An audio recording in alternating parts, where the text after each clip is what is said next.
Today's discussion is really based on 30 years of my clinical work. I'm not an academic. I'm not a researcher. I'm in private practice in Santa Monica, California. Let's see if I can make this work. Okay, so, oops.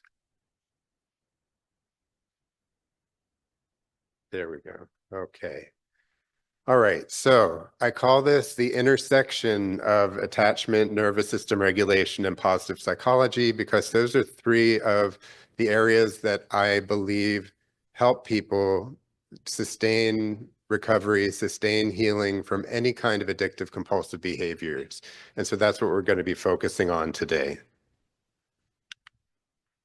So we're going to talk a little bit about trauma healing in general.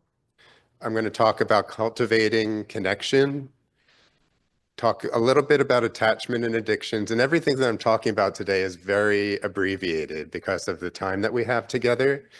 But I'll hopefully introduce some concepts and ideas that will inspire you to maybe ask me questions later or to continue your own curiosity. And then we'll be talking a little bit about positive psychology. And I wanted to say to Niall that bibliotherapy absolutely is a version of positive psychology. And so we'll be talking a little bit more about positive psychology and how that intersects with addictions. So I'd like to start off today by introducing you to my childhood dog, Nicky. He was a Siberian Husky, brown and white Husky with two different colored eyes and a cloverleaf pattern on his forehead. And also to the left of, no, actually to the right is my grandmother, who's no longer with us physically, but she's very much with us spiritually and in other ways. And I bring them into our discussion because this is my own story. I grew up in a very turbulent family. I grew up in a family with a lot of mental health challenges and a lot of addictive tendencies. And I inherited all of that. And I grew up with what I call brokenheartedness, which is really another word for trauma. I think trauma is a great term that is used quite a bit nowadays. But I went to a presentation years ago, another addiction conference, where they talked about brokenheartedness as a term that speaks to clients very much directly to their experiences that really were so challenging and so difficult. And so I use the term brokenheartedness with my clients. I'll say to them, in your childhood, can you tell me about your own brokenheartedness? And it's a much easier question to answer than, can you tell me about your trauma? Right. So that's been my anecdotal experience, that brokenheartedness is a word that really speaks to people very beautifully. So I just wanted to say that the reason for this slide is that I had a lot of brokenheartedness, but Nikki and my grandmother Rose were truly the unconditional love that made it possible for me to be resilient as a kid. And I also say that when we talk to our clients, it's important to find out what in their childhood helped them through, right? If a client comes and they're dealing with any type of addictive compulsive problems, I always want to know, was there a person or persons who were emotionally reliable in their childhood? Was there a person or persons who was really in their corner and truly understood them? And if they can tell me about that person, we know we've got a resource inside of them that we can come back to again and again. If they can't answer that question, they say, no, I didn't have anyone like that. Generally, we as clinicians are the first person that hopefully can build the trust, can build that feeling of respect and unconditional love that goes into the healing process. So, like I said, I like the term brokenheartedness because it's non-pathologizing, it's destigmatizing, and our clients often are stigmatized and often are pathologized. And I believe that that's not helpful. I believe that it's way more important to understand what's going on underneath and to not be using too many use clinical terms, unless we're talking to other clinicians, of course. So, oops, okay. So these are just examples that you all know about brokenheartedness. This is nothing new. Trauma, abuse, neglect, abandonment, different types of grief and loss. I'm not going to go through all of that because I think they're very basic and you all are familiar with those versions of brokenheartedness. But these are all, by the way, interlinked, intersecting with addictive compulsive behaviors. So what are the antidotes to brokenheartedness? It's so important to ask ourselves, what is going to really help, right?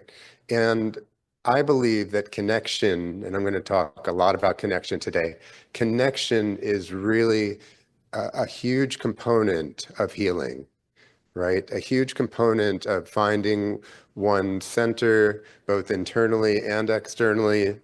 Um, so in terms of therapeutic direction, with my clients in the therapeutic room, I believe that we're working on things like intimacy, meaningful connection, building an emotionally reliable relationship, possibly with me, possibly with a group therapy setting, with people in our clients' lives.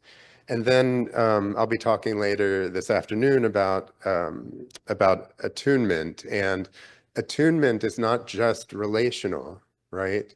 It's also neurobiological. What I've learned these past few years is that neurobiological attunement is happening every time a client walks into our offices. It's my nervous system speaking to their nervous system, it's their nervous system speaking to mine. And there's a communication system going on all the time. So I was taught back in the early 90s about the relational field, which of course is primary, that the relationship in the room, the connection in the room is so vital. But the neurobiological attunement is also just as important because the nervous system is healing all the time. It's not just a cerebral process. It's not just what I consider a neocortical process. It has to be a subcortical process as well. So we've just gone through, and I guess we're still at the tail end of COVID. I guess it's part of our lives forever. And so there's been a lot of disconnection, right? A lot of disconnection from really from lots of things that we used to connect with much more easily, much more routinely. We didn't even think about connection, but we've had a lot of disconnection. So in my book, I interviewed clients about various things. And one of the things we talked about was disconnection. And oftentimes clients in early addiction recovery, right, when they're just admitting that they have a problem, say things like, no matter what I do, I can't seem to relax, right? Which is a nervous system issue, really. Number two, I'm constantly anxious, like I feel like I'm crawling out of my skin, right? People who aren't comfortable in their skin, people who aren't feeling grounded and calm and peaceful. And lastly, when I'm stressed, the first thing I think of is using or acting out. I know it's not what I really want to do, but I know that it will give me temporary relief from my pain, right? So there's those neural pathways, what I call the well-worn path, which is just telling people in the brain, I need to just keep doing this old behavior in order to feel better. So addictive compulsive behaviors oftentimes are an attempt to feel better. They're often an attempt to feel different, sometimes to feel less or numbed out. But either way, it's an old pattern, an old message in the brain. So on the other side of that, on the other side of disconnection, of course, back to connection. So I asked the question, when do you feel most like yourself? Okay. When do you feel most like yourself? It's a very subjective question, but I found it to be really powerful because people can really come up with interesting answers to that. Or the other question would be, when do you feel most connected, right? Just kind of leaving it very open. Susan, these are not real names, but Susan said, when I'm creatively expressive, when I'm writing, singing, dancing, doing artwork. Robert said, while taking a long walk, being out in nature. Alex said, meditation is a reset button for me. A lot of times I get into a trance of suffering and then I want to act out. But when I meditate, it's like I see it. I see what I'm doing, and it's painfully obvious and it wakes me up. And then Colin says, when I'm consistently working my program, he's talking about 12-step program, using the tools of the program, when I'm not making somebody else or my job my higher power, when I'm with a friend who sees me and supports me and can be present with me, right? So he's talking about the emotionally reliable friend. So this is probably my favorite slide of today's talk because I used to think that connection was all about relationship with others. I used to think that it was all about something external, right? And that's part of it for sure. But I believe the trifecta of connection is connection with ourselves, with what's going on inside of us, connection with others, hopefully emotionally reliable others, and lastly, a connection with something greater than ourselves, something in 12-step program, we say a power greater than ourselves. But we can translate that into anything that is outside of us that inspires us, right? So connection to self has sometimes been talked about in the 12-step world and in 12-step research as emotional sobriety. I like the term emotional sobriety, but I've actually leaned in the direction of emotional resilience because emotional resilience to me is really about when we can bounce back from something. Niall said earlier, when we can reframe things, when we're able to have the capacity to find ways to be more in the world and not to retract. It's almost like expansion rather than contraction. Okay, so connection to others, of course, it's not an easy path to find connection to others if you've been in an addictive, compulsive cycle for a long time. I believe that in addictions, it's like being in a narcissistic bubble. It's very self-centered, right? Very much about how can I get my fix? How can I feel better? How can I do something to get out of myself? And so connection to others is sounds so easy in some ways, but for some people it can be very, very gradual. So I'd never say, let's just go out and find somebody who believes in you. It doesn't work like that. It's sometimes starting from scratch. I do a lot of group therapy, and in groups, people all the time are learning to trust one another, are learning to hear one another and be understood by one another. Oftentimes, they're learning for the first time how they impact others and how others impact them. So I am a huge advocate of group therapy, and that's a place where people can practice skills around connecting to others. And then, of course, connection to something beyond oneself. Could you call this God or higher power? But you could also call it universal energy, um, universal power. It could be nature. It could be your pet, like Nikki that I showed you earlier. So there's all kinds of things that can be a connection to something beyond oneself. So that's the trifecta, my favorite slide. So nervous system regulation came into my clinical work in around 2007, so not that long ago. But I'll tell you something about it. I felt like I was running into walls. I felt like I was doing decent work, doing psychodynamic work, family systems work, some positive psychology work. But until I started to study the nervous system nowadays through brain spotting, I really was not getting the full picture. And I feel like I have so much more to offer based on what it means to help my clients feel more and more regulated within their nervous system. And by the way, like with all therapy, I need to regulate my nervous system first, right? I need to work with my own therapist to help me feel more regulated so that when clients come in to see me, we have that neurobiological attunement and they can experience me as that hopefully regulated, resilient, resourceful therapist that I try to be. And by the way, the term restoring the wisdom of the nervous system, I always borrow things from people who are doing wonderful things out there. Peter Levine was the founder of somatic experiencing, and that was one of his terms that I learned 15, 17 years ago. And I believe, by the way, that everything we're talking about today in our talk is really about reducing vulnerability to relapse, right? Hopefully reducing vulnerability to relapse and helping people experience long-term sustainable healing from addictive compulsive behaviors, right? That's what we're all here for. A wonderful colleague of mine came up with this definition of trauma. She said, something bad happens. You don't know how to deal with it. It gets stuck inside of you. The easiest way for me to think about that, because I'm not a brain researcher and I don't use those terms, although I'm very impressed with those who do, is that the trauma gets stored in our body, right?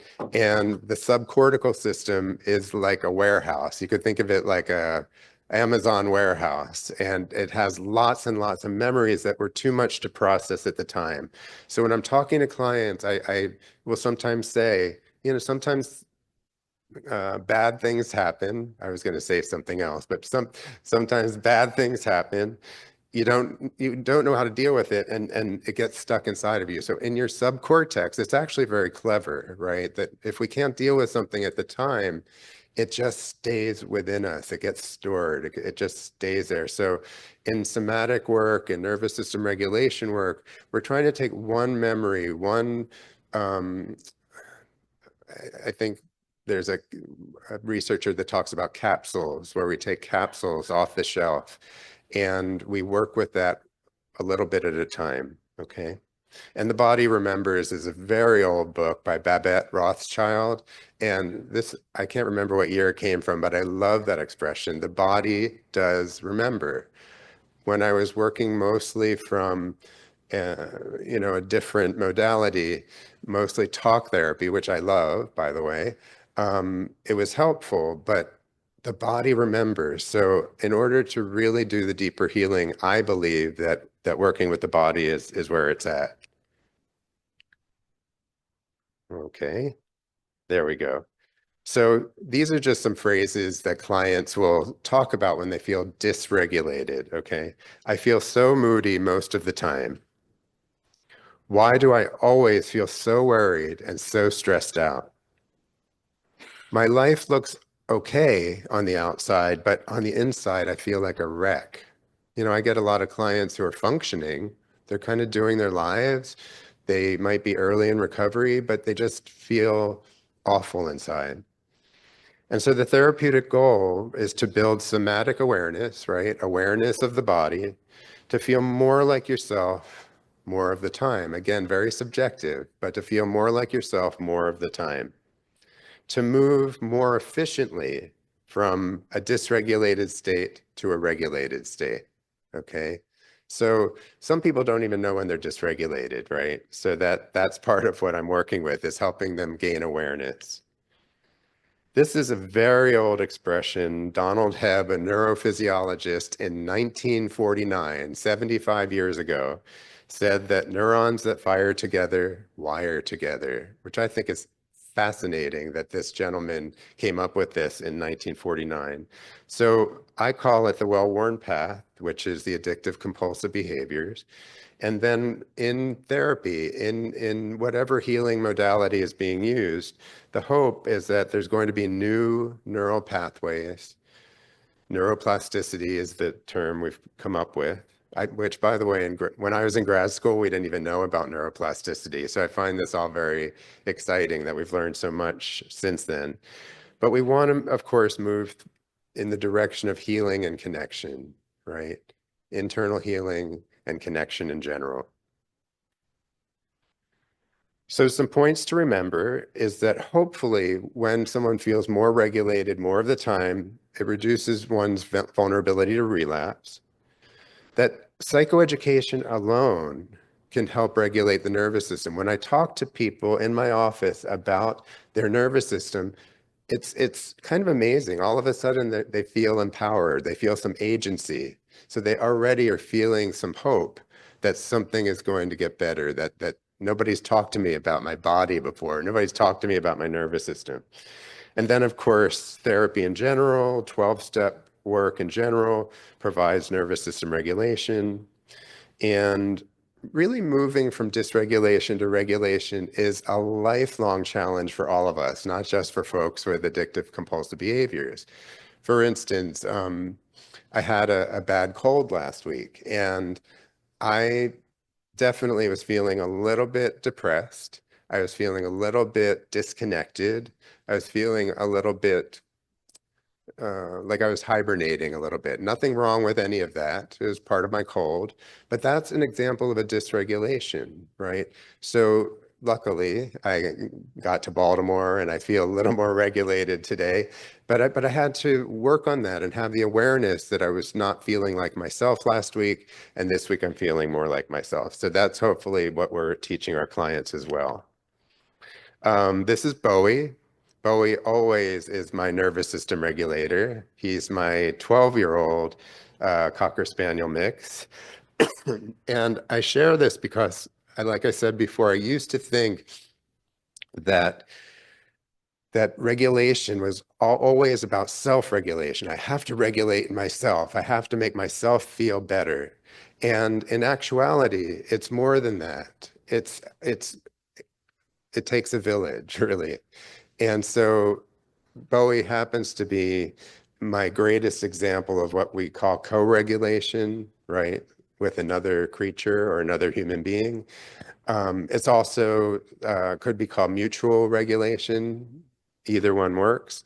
But there's all kinds of things like 12-step and therapy and pets and relationships that are meaningful to us that help regulate us, help us feel more calm, peaceful, grounded, and more like ourselves.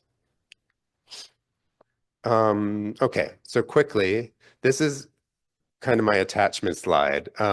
My colleague Shelley Campbell, she wrote a book called The Wealthy Spirit. She said that a lot of folks with money are lacking in spirit, and a lot of people who have a lot of spirit are lacking in money. So she wanted to write this book. It's a very lovely book. It talks about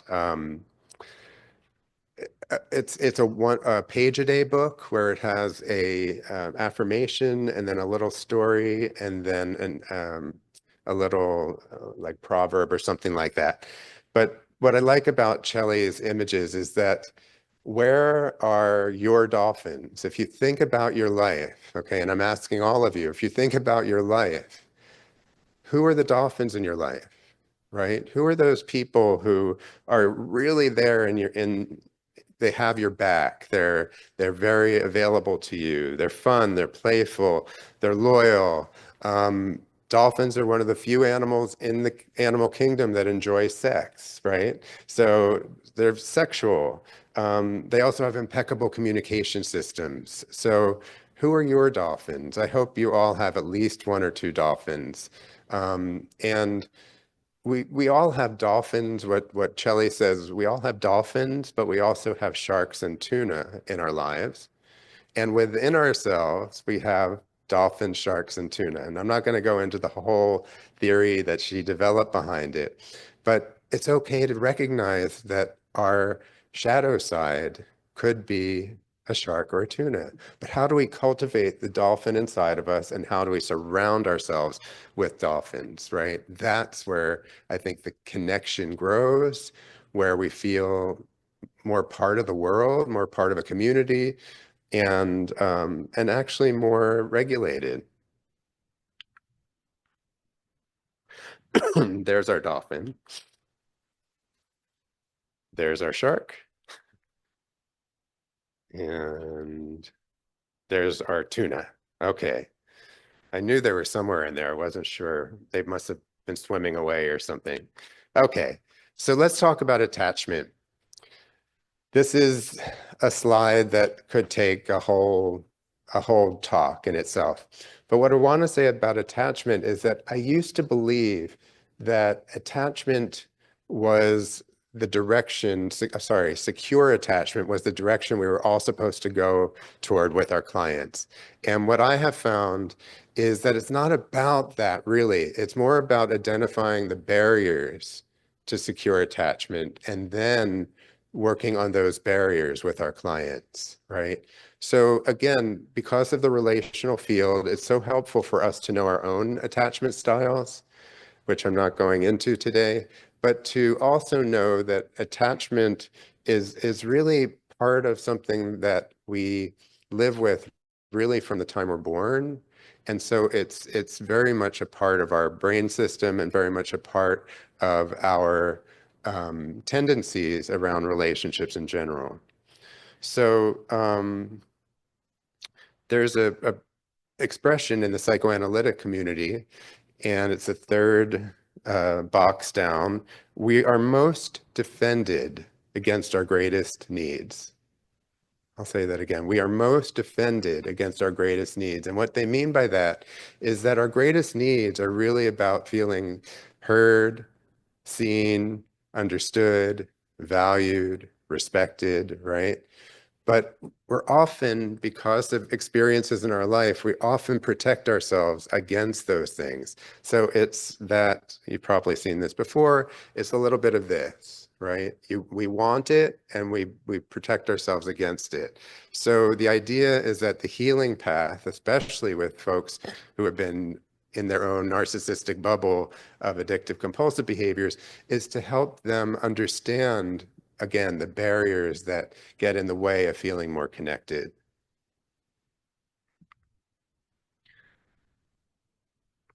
I have to share a disclaimer. I love positive psychology.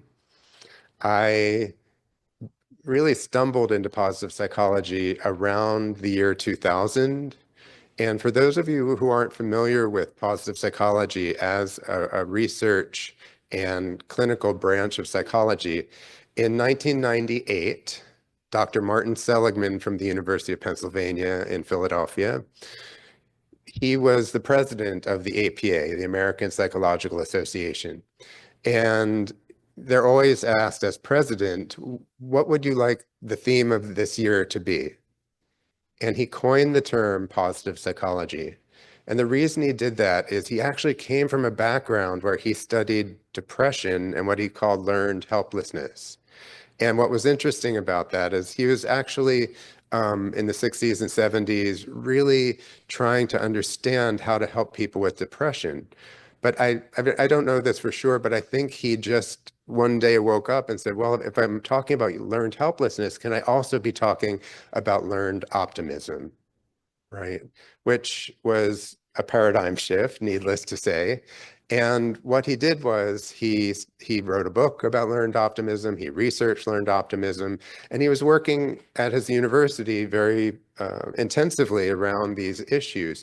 But what was so fascinating is people from around the world, researchers, psychologists, were studying different areas, including resilience, including purpose, including learned optimism, et cetera, et cetera. And when he coined the term in 1998, a whole community of researchers and psychologists really came out of the woodwork and formed a community that became the positive psychology community, which is very exciting to me because I come from a deficits background. I come from object relations and attachment and psychodynamics, and we used to look at what's wrong, right? What's wrong? And nowadays, finally, 25 years later or so, we look at what's going right, okay? So positive psychology and coaching, which is really related to positive psychology, is really about future focus, it's about action steps, and it's about wellness, right? It's a holistic model.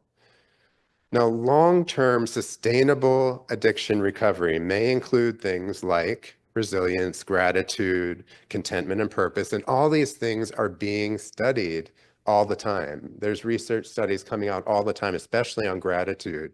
It's amazing how if we attend to maybe one thing a day that we're grateful for, right? It makes a huge difference. In 12-step, they often call it the attitude of gratitude. And this was something that was talked about before the researchers came out. So anyway, it's fascinating. And what he says is that positive psychology does not replace any existing theoretical orientations. It actually complements them. So it's not like it's one or the other. Learned helplessness, learned optimism.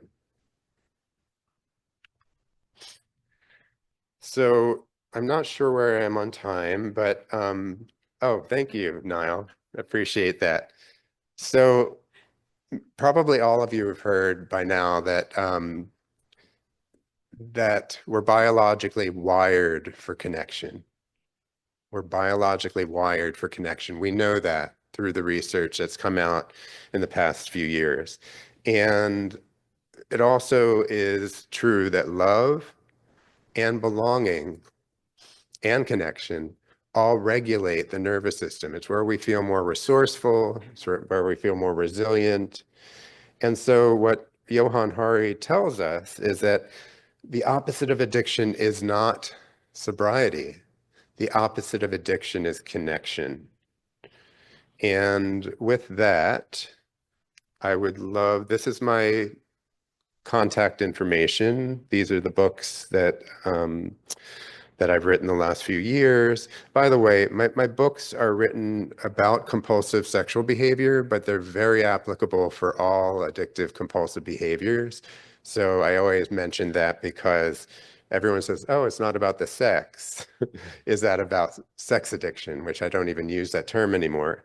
But no, they're about compulsive sexual behavior and long-term recovery from these behaviors. But ultimately, they're about healing and they're about feeling like as clinicians, we have tools and strategies to offer our clients. So I'm open to any questions.